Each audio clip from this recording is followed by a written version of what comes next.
Bienvenue à tous, nous sommes dans la seconde partie de Business Africa.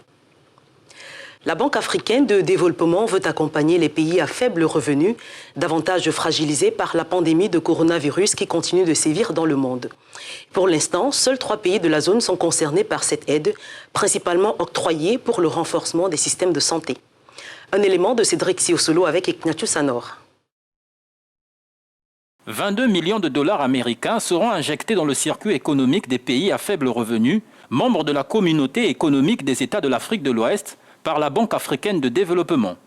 Cette décision fait suite à la validation par le conseil d'administration de la BAD d'un projet d'urgence visant à renforcer les systèmes de santé de la Gambie, du Mali et du Niger face à la pandémie de Covid-19. Une partie de ce financement, soit environ 9,55 millions de dollars américains, seront destinés à l'achat de kits de dépistage, de consommables de laboratoire, de ventilateurs d'assistance respiratoire et de matériel de protection individuelle pour les personnels médicaux.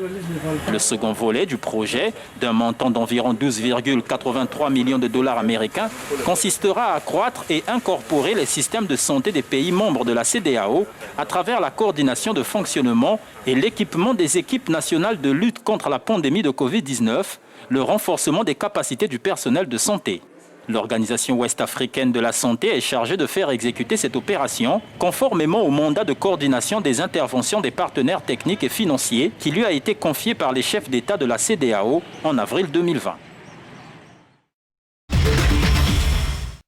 Entre modernisation et contrôle approfondi, le Congo met en place le procédé de paiement en ligne. Il s'agit, selon les institutions initiatrices du projet, de simplifier et sécuriser la collecte des impôts dans le pays et fiabiliser les informations et traitements des procédures fiscales. Le système e-tax, qui sera désormais obligatoire pour tous, sera étendu à tous les secteurs d'activité soumis aux impôts. Explication de Jean-David Mihamlet et Nyacha Moutizwa.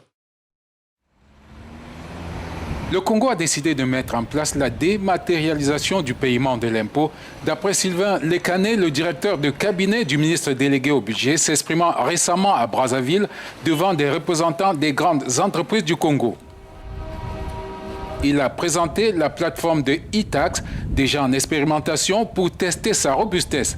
Dans un premier temps, l'e-tax concernera les grandes entreprises avant de toucher plus tard le reste des acteurs économiques.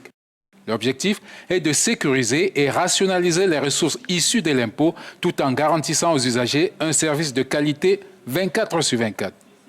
Il est aussi question de minimiser la corruption en limitant les contacts physiques entre agents des impôts et usagers.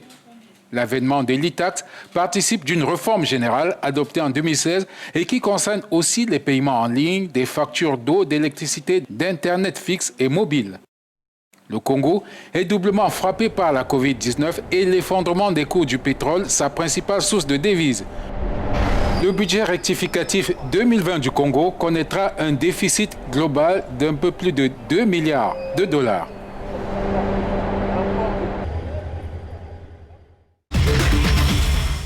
C'est la fin de ce numéro de Business Africa. Nous vous remercions d'avoir été des nôtres. Vous pouvez également nous suivre sur nos différentes plateformes de médias sociaux en français et en anglais. Agréable suite des programmes en notre compagnie. Au revoir.